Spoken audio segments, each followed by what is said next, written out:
Full meeting. Motion to come out of recess. Second. Motion by Councilmember Lundin, second from Councilmember Peterson to come out of recess. All in favor, say aye. Aye. Any opposed? Motion carries 5-0. So we'll get back to the police officer retention and recruitment. Did anybody else have anything to add to that? I know we kind of got cut. I have a question for Travis. So how much money do you think you've paid in overtime since this ordeal, up until this state being short an officer? If you just had to guess. Give me a brief moment here. I can give you an estimate.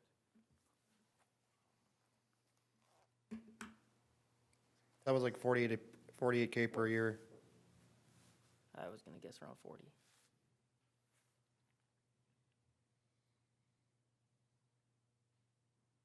Yeah, roughly somewhere between 40 and 48 would be a good estimate. Okay. 40 to 48,000? Okay, so my $10,000 bonus wasn't far off at all to get this job up and going, if we decide to I don't go want to that start, route. I don't want to start with that. I think the vehicles might be a more realistic. I think the vehicles with a realistic number of saying anywhere like 4,000 or 5,000 as a new hire bonus. Because I'm gonna tell you something, you're gonna get, somebody's gonna make that 360 turn when they see that bonus come in.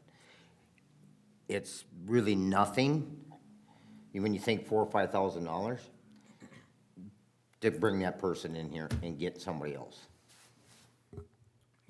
I had a question. So all but 2 officers live within 5 miles of the city? Yes. How about the other 2? Can I ask how far? One's 18 and one's 39. Okay.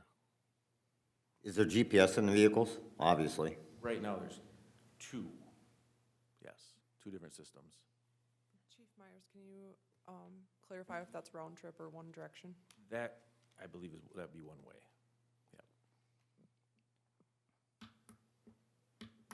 So if there's a 15-mile limitation and they work 200 shifts a year, which the number is probably high, Figure 160. 160? So Sorry, that, 180. Figure 180 shifts a year. okay, so that's about 3,000, maybe a little bit less in what it would cost for the mileage to the squads versus like a $10,000 bonus. And that would help with retention, but we still have to fill the void because we're spending $48,000 a year on overtime. The squad thing solves retention, it doesn't solve recruitment. That's what I think that is a huge recruitment thing. I think that offset of by giving somebody, I mean, prime example, company I work for, I got $7,500 as a hiring bonus. But there's a caveat to that. You got a third of it after 60 days. The other third came after 6 months. Then the other third came after the year. Because that makes it more realistic to keep you there. Yep. So, you know, but I've talked to numerous different companies in my industry, and that's what the norm is to do it in thirds, not just one lump sum. I've heard of companies offering $50,000 signing bonus, but that's over a 10-year period. Sure. So they're not just handing you 50 grand to go start for this company. They want to have you vested before they give it to you. I'm not advocating for the bonus, I'm saying that the squad incentive would be a better yield for the retention. amount of money versus having to do a larger sum. But then you got to also realize the officers you have, they're not getting that signing bonus because they're already here. So that retention of that take-home vehicle is there. But now when you're bringing in, which these officers are probably going to say, you're going to give them 5 grand, I don't have to work overtime. I'm not against that. I know there's one guy that loves overtime though. Yeah, So you're always gonna have a few that want the overtime. Yeah. but That's not everybody. And I don't, at But four, that starts to get unhealthy and. Right. It's not a, yeah. right. I would love to fill that slot, that. But unfortunately, you Is- may have to do that. do You may we- have to do that. Do we have any candidates right now that are still being interviewed, or we're clean out? Okay, It's been, so it's open continuously. There's Yep. no deadline on it. Yeah, we just interviewed one a couple weeks ago. Yep. Do you think as a trade-off, letting the officers take a vehicle home every night would be that they're responsible for the cleanup of the vehicle and keeping it clean and 100%. detailed? Okay. Okay. The All county right. doesn't do that. So we're not paying detailed costs on top of that. That's, Okay. and the other thing is if we did go the route of any type bonus, whether it be 2,000, 3,000, or whatever, yeah, it should be after 1 year of employment, definitely, yeah, you wouldn't pay it the first. Make no sense. You're right. So how would, just playing devil's advocate and thinking like, the team would think, how would the rest of the PD feel if these, say we hired a new guy and he got a $2,000 bonus and they didn't? How would that feel amongst the guys? Is that something that would be heavily frowned upon, or? I mean, everybody would like. Well, right. more, But the fact that we're almost 6 months into that piece of the puzzle, there'd be certain people that may not appreciate it as much, but the majority would definitely. Understand. appreciate the not having to pick up that extra slack, yes. Okay. That makes sense with the market as tight as it is. And there's so many, like, when I did the police academy, I learned about so many things that I wouldn't want to be a cop either, so the state is really making BS legislation that costs all of us, more money and, less options, and, yeah, I think the take-homes, I think, is probably a reasonable request. I think if we're gonna have them be outside of a certain amount of range, you have them pay a certain amount of mileage. I don't know if you do it at the 62 cent per mile, or if we'd have to come up with something that's more of a finance question, I guess, but. And I have a question about that. The guy that lives the furthest out looks about an extra 10,000 a year on a vehicle. How would you decide what vehicle to give him? Would you want to give him a higher mileage one or a lower mileage one or one in the middle? Yeah, we'd have to look at it a little bit. It's still trying to, like, even with that, let's just say you're going there, even if you two that sit right next to each other live in town, hypothetically, there may be a time where 6 months into it, I'm like, you need to switch vehicles because your patrol habits are twice as many miles as his, right? So we're gonna switch that vehicle in whatever time frame it is. So, Okay. which we do now anyway, we'll still have to continue that and monitor that, right? So probably wouldn't necessarily want to give a 0 mile vehicle, right? Right. But we have to play those games to make sure, what you don't want is a vehicle that's 2 years old that runs up to 150,000 miles, and then a vehicle that's 4 years old that's running 50, right? So that's the fleet management piece. Okay. That the lieutenant tries to play that Even nutshell out. game to try to even out, so we know that this year's vehicles should be, as they age out, the miles should be higher on the older ones. It's kind of a Sure. challenging game to play. Right. But you don't want newer vehicles with higher miles than the older vehicles. Okay. I have one more question. So right now, the vehicles are stored in the PD and they're secure.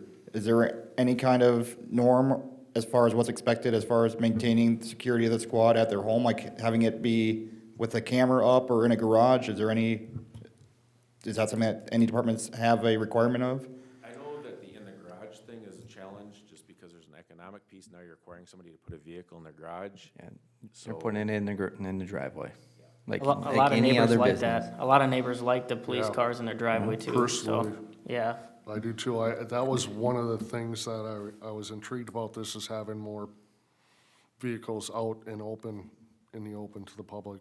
I will tell you right now, though, we will get questions about why an Isani squad is outside of city limits. I get people that ask me about the sheriff's cars even, because they think Isani mayor, he's gonna know about this stuff. Well, so people are always like, well, why is this Isani County sheriff out of Isani?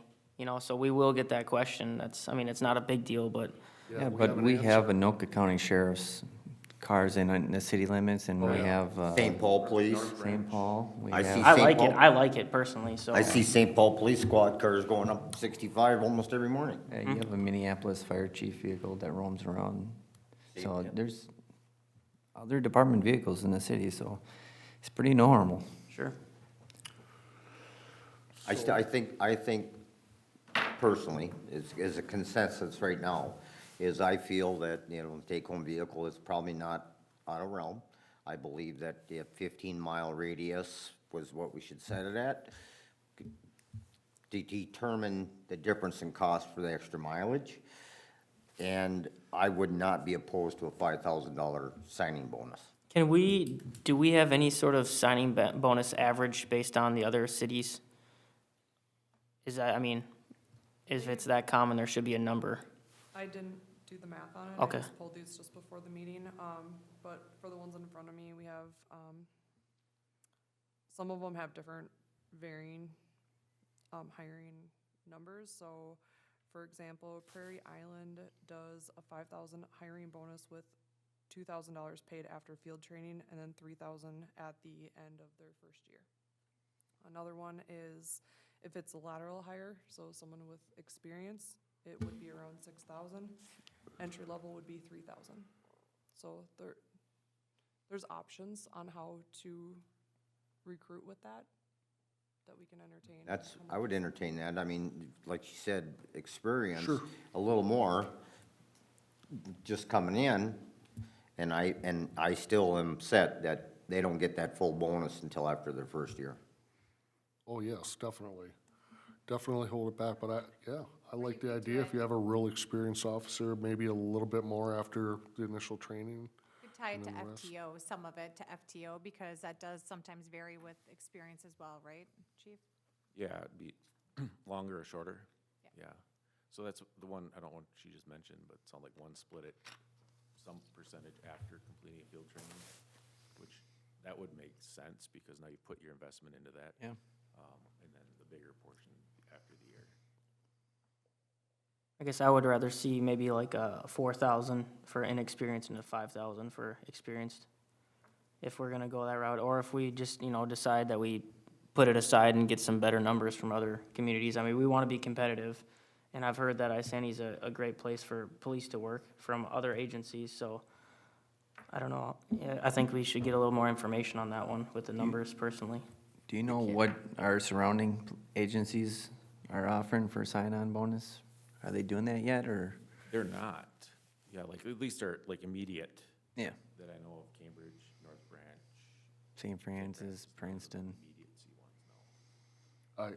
I want to give them a sign-on bonus. I mean, overtime is killing us. I mean, we need to get a new officers, a good qualified officer ASAP. I mean, we don't want to have officer burnout either, and, we got to keep them fresh. Is this a one-time deal then, or is this gonna be It's- forever? It's a one-time Okay. deal for now. The market could change in Sure. another 2 years. We got a whole different government right now, so who knows how the perception of being a police officer will be in 2 years. Nick, did you have something to say? If the goal is to get someone fast, then I would say to only have the bonus be for a lateral, and that way you're gonna bring in skilled people versus someone who's green. Sure. I guess I would leave that up to the chief to Yeah. determine that. He knows what he's gonna wanna get. I mean, you bring in somebody that's got a few years' experience, that doesn't necessarily mean he's seasoned. But also, you bring in somebody that's got 30 years' experience, just for numbers' sake, somewhere else, they're gonna come in here and they're not gonna wanna conform to what he does. Sometimes it's better to have somebody with a few years' experience to conform to what their RPD's model is. Sure. So, I mean, an officer is an officer. I mean, seasoned ones, they're more apt to not have that, oops, I screwed up thing. Where the other one is going to be more conscientious in what he does. And just from our past hirings over the last 5 years, all but one have been lateral transfers from other agencies. You have good and bad. The good piece, I think, behind that, at least, I'm not talking about going forward, but at least what we have now and who we've hired with the laterals, is they made the conscious decision, right? So they don't just apply because of job opening. They do their research. They figure it out, especially the ones that we've been able to pull in the past when our pay was a lot higher than Cambridge and the county, and pulling actually from those agencies. So there, you have a little bit more retention to that lateral than you do, and let's just say I hire a fresh student out of school that lives in Shakopee, for example. know, they're gonna take the first job, we offer it to them, it's gonna be challenging to keep them here. Oh, yeah. Just because, I mean, it's not where they're from, they don't have any ties to the community, might be a great job, but it Stepping. was just a job. Stepping stone, I think. It was just a job. Yeah, if you can come on up to the podium, please, and say your name and address for the record, please. Cheryl Davidson, 512 Marion Street, Southwest. I just wanted, talking about the retention bonuses. I'm a healthcare worker, have been for many, many years, and right now we're really short in the healthcare field, so you're seeing a lot of sign-on bonuses. I think it's a great idea to get incentive. I'm wondering, I'm assuming that this isn't gonna be an upfront, here you go. Right. I think what I've found through my experiences with sign-on bonuses is distributing them. The best one I found was distributing it in a quarterly. Like, you got your first chunk at 3 months, 6 months, 9 months, the rest at a year. I think looking for more seasoned lateral is also a really good plan. What we see in the healthcare field is we get these new grads. They hire them because they can hire them at a lower rate for nurses anyways. And working at Alina, they spend about $30,000 on training and onboarding. That's, again, as a nurse, I'm not in the police department, I can't attest to what that is like. But then they get their experience and they leave for something bigger, more school, closer to home. But having that spread out like that might help with some retention. Yep. I mean, that was just my theory, but yeah, Yeah. I think you're gonna get a lot more with the sign-on bonuses, bigger bonuses. But, yeah, we're in a real need for that, for people coming in. Yep. Okay, thank you. It all comes with a cost. Everything does come with the cost, so. Oh, yeah. Yeah, What- it's a, What scenarios have you gone through in your head, like, to fix this? What would you suggest? Well, there's an organizational issue that's way beyond anybody in our realm. yes. So there's that. Going just on our last 5 years, been very successful in trying to think, out of all our hires, very few of the officers that we've hired, which we've hired in the last, since 2019, we would have hired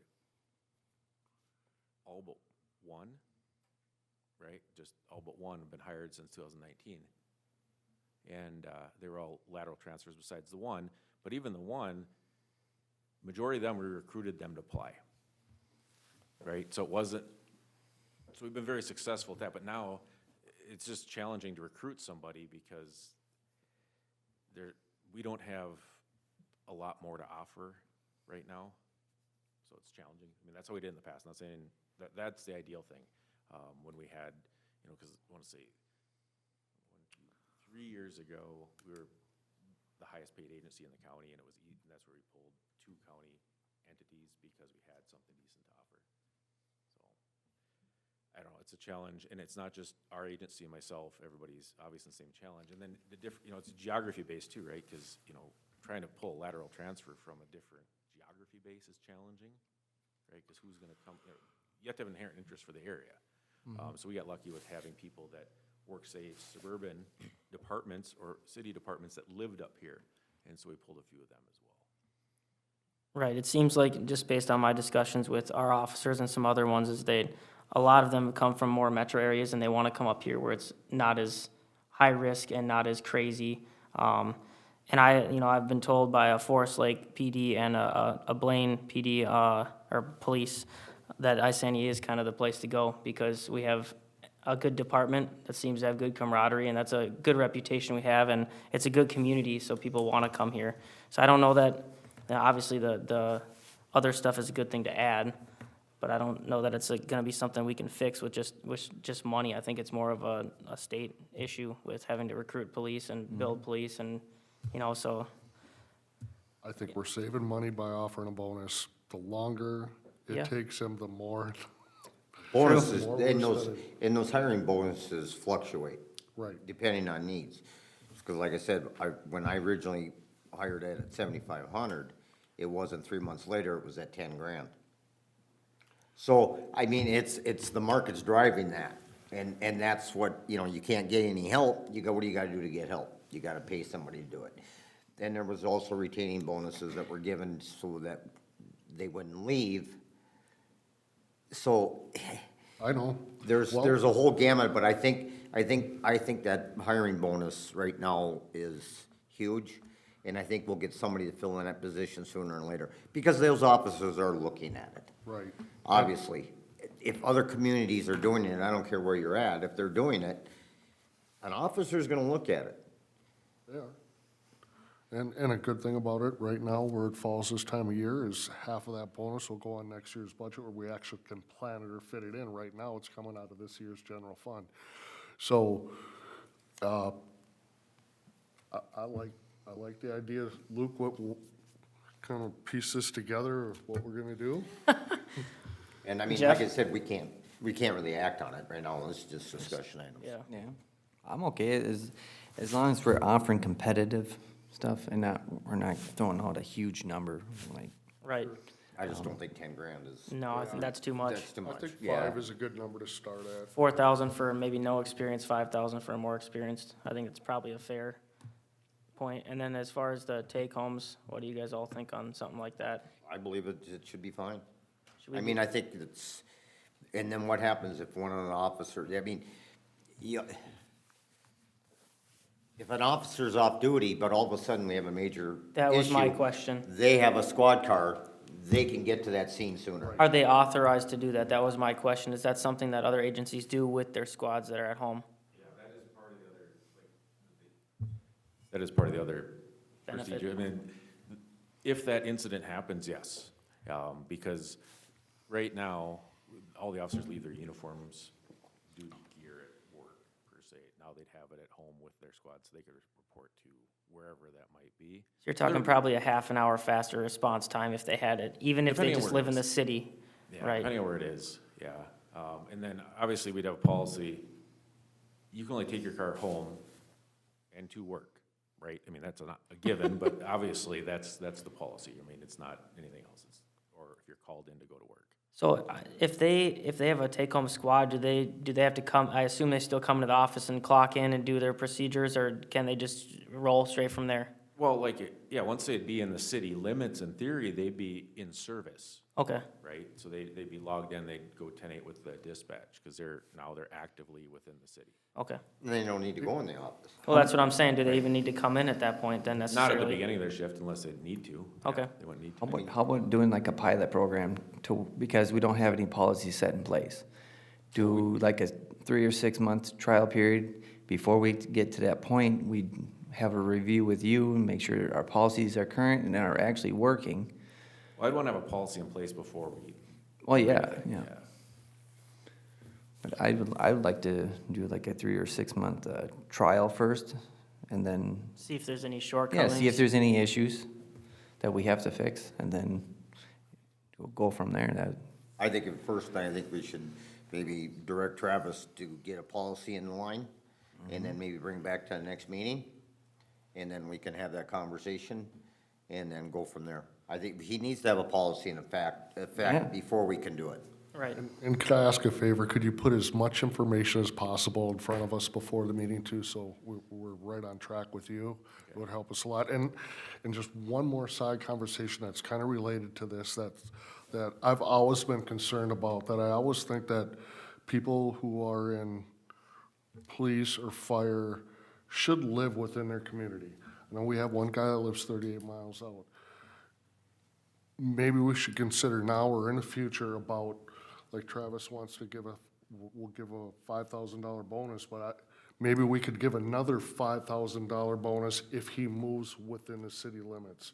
Because to have our police officers within our city limits is invaluable, and plus we're putting less miles on our car. I mean, that $10,000 a year, that's money right there over time, for the one officer that lives 18 miles out. So, I mean, it's something I was gonna ask to address. Katie, did you another have something to add to that? I wanted to point out when you're, entertaining the idea of a trial period. We can't use that as a recruitment tool Okay, if it's not a policy that we're Sure. gonna move forward with. So that's not gonna help us on that end. Well, we could specifically say if we're gonna hire somebody, we can give them a vehicle for a year. That would be a retention or a way to advertise, right? If we made that just that one spot while we're doing the rest of them as a trial period, I would list it as other agencies do and just say take-home vehicle and not go into the specifics of it. Because they may not want to even do it, because if they don't know if they're going to continue with that vehicle, they're not even going to waste their time. Correct. so you just said that you can't offer an incentive to move within the community within, like, if you move within the city of Isani within 1 year, We will, tried that. it's We would some have to look into that statute a or, little bit, because I know that the requirement has been challenged, and you can't require it, and that's a Right. no-go, but as far as incentive, I don't know if how that'd be tied in with that. We tried doing that in Senate. That was prior to Travis taking in this position, and that was brought up, and that was one of my biggest concerns. And that was told, we can't do do that. it, okay. No, and trust me, I prefer that, just like you said, so, city of Minneapolis and St. Paul used to require for their plumbing inspectors, or any of the inspectors. They had to live in the city to apply for that job. So, But let me finish. So you had to live in the city to apply for the job as an inspector for the city of Minneapolis and St. Paul. They found that it was unjust because like I couldn't apply for it because I didn't want to move to Minneapolis, St. Paul. So they found that it was unjust that you couldn't, so they had to remove that. So now they removed those constraints so you can live anywhere you want. Because that was the theory, that if you were vested into the community, you would do better for your job. Well, they found it was illegal to do that. well, I wouldn't want to require them to live here, I would just like to offer them an incentive to live here. Yeah, Travis, if you that's could all. look into that aspect of it, I think that's a reasonable Yeah, 'cause thing. it's two separate things, they might be related, they might not, we can look into that. And Okay. then if we're not gonna require them to live close by, then maybe you should set a mileage, like 15 or Well, 20. you'd have, just generically, you would have to put something there, because, they could be in, think of the hypothetical, right? Right. You could, live in North Dakota and do a 4-day stretch here. correct.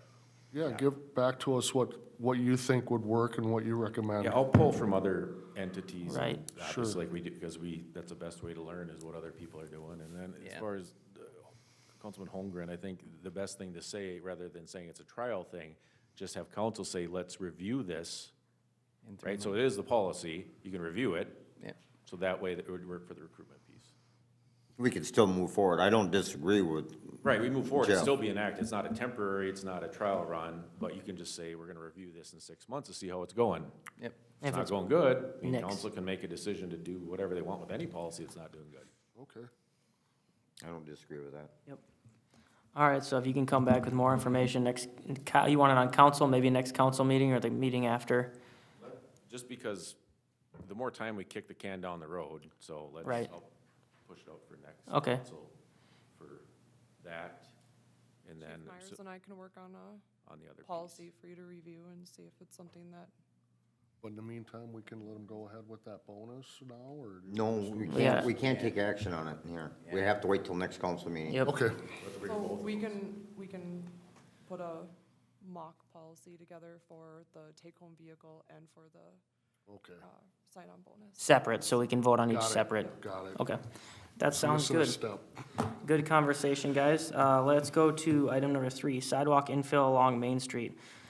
So this was something that I have been fairly adamant on, because every day I drive over there, I live over there, or I used to live over there, I guess I should say, and there are people walking on that street from, going to Dairy Queen, or especially the hospital, the clinic workers. So yeah, I don't know, Josie, if you had something to add to that. Sorry, go ahead.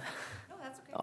Oh. Mayor and council, so I did talk to city engineer Jason Cook to get some numbers, so to give an engineer's estimate, without having surveyors go out there and such, but his estimate is between 60 and 65,000.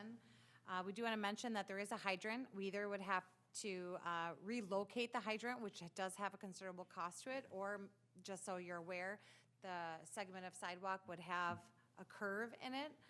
And there may be a tree that would have to be removed. Again, we didn't spend money to have the surveyors go out there and do, detailed information on it, but just overall cost and looking for a direction of how do you want this pursued this year? Is it something we should pursue further to get more accurate numbers to include in the 2026 budget? So that's where we're at. So I had a question on this. I know our policy says that basically we can't assess a sidewalk unless it's developed property, correct? Is there a way that we can do a deferred assessment? So for now, we hold the ball and we pay the money, but as soon as that property sells, that new property owner pays us back for that sidewalk? It's possible, and I can look into that and bring that back. Okay, that's what I would like to see, because for me right now, I think it's a safety issue. I'm sure police would agree on that, just the amount of people that walk on the street there, it's unbelievable. Especially when summer hits and you got, ice cream over there and more businesses. So I would love to look into deferred assessment, that way we can get the sidewalk. And, if we gotta put 60 or 70,000 of city money, basically a loan out until it's developed, I think that might be a good route to get it done. I don't wanna burst your bubble, but I went down Whiskey Road when school's going to school. I and wish getting we could out of do more school. about whiskey. But I'm telling you what, there's a sidewalk there, and they're still walking down Whiskey Road. That's how it is in my development. There's a sidewalk around my whole development, and there's still Walking down the sidewalk. moms with the strollers street. in the street. It drives me crazy, and that's why I've always been avid at least finishing that sidewalk. The whiskey needs, On it Whiskey- needs it, Whiskey, so on- people on- aren't having to cross over, yeah. But if we give it to them, in my opinion, and in the way I see things, if you give them the ability to walk on that, and you don't, shame on you. Right. Don't come to me and say, well, we don't have a sidewalk there. Well, you do, and you're dumb enough to walk down the middle of the flipping road, you're gonna get hit. Because I'm gonna tell you something, I don't care what anybody says, that speed limit sign changes just north of South Passage. They still drive 50 miles an hour all the way up to that power plant. Trust me, I see it every day. And I got people passing me. And I'm driving 25, 30 miles an hour by that power plant, and they pass me still. I get bitched at because people think I drive too slow. But this So- is on a different, we're not talking about the whiskey one at the I moment. know, Yeah, but I'm just okay. saying, it's there and they still don't use it. I think that's because that one is, you have to literally cross the road 3 times to use the whole sidewalk. Yeah, but they're It's on the not other side, they're convenient. on the side that there's a sidewalk. They're Okay. still walking down the middle of the street. Sure. I just, Can't make people do. So how- you what do can you lead a guys, horse to water, you just can't make them drink. Exactly. what do you guys think about the gotta- sidewalk and the deferred assessment type? I was just gonna say that I am totally against deferred assessments, except in this case, it's commercial property, and if we're deferring it till the time that they develop the property, even if it's 100 years from now, I'm okay with that. Right. But if we're gonna hit them up any sooner, I'm not. Sure. No, that's why, in our policy, it says we can't until it's developed. So I don't want to change the policy, but if we have a creative solution that's basically loaning the city, using the city money as a loan until that property sells, because they're gonna have to pay for it either way. So right now, think about it this way, if we put in the sidewalk and in 5 years it develops, well, what if a sidewalk's 100,000 then? Well, maybe we just save that business $40,000 on top of it, Well, the way Mike works a budget, I'd like to get a cost on moving that fire hydrant too then, because, well, the way he did, and if we're gonna plan it out, it's not really gonna be a whole lot of lost money if we have to move that hydrant, as long as we're gonna be in the future. I guess I'd say let's get some more hard numbers Right, on it, yes. and let's go from there, and then Ms. Wood was gonna look into the deferred assessment on that. I'll bring it I- back to the April I- cow. Does I- that sound okay? Yep. Perfect. Thanks, guys. I've been wanting that one done forever, and it took a little creative thinking to hopefully get something done with that. Isani Hills Rehabilitation Project Rain Garden discussion. So that is item E4. Yeah, so we have the Isani Hills Rehabilitation Project, had multiple areas that were identified for potential rain garden sites as part of the stormwater management plan. The city engineer needs some direction as to who would pay for those if, and as we discussed at the last meeting, it will be homeowner-led, if they wanted to move forward with that. So if we have a homeowner that's interested in having a rain garden on their property, what would be something that the engineer could tell them for cost. So the two options that I've come up with are, one, the city would incur the cost under stormwater management, so it's city paid for. These are not an assessable cost, by the way. Or number two, the property owner would incur the cost of the rain garden minus what we would give as the rain garden incentive program, which is up to $500. So But what how much is, were those if I remember right, he was talking like $6,000-7,000 And for we were these things. gonna get hard numbers on that. But he said it was pretty much guessing at that point. Yeah, but I would like to see what it would cost. Okay, some examples of the rain garden?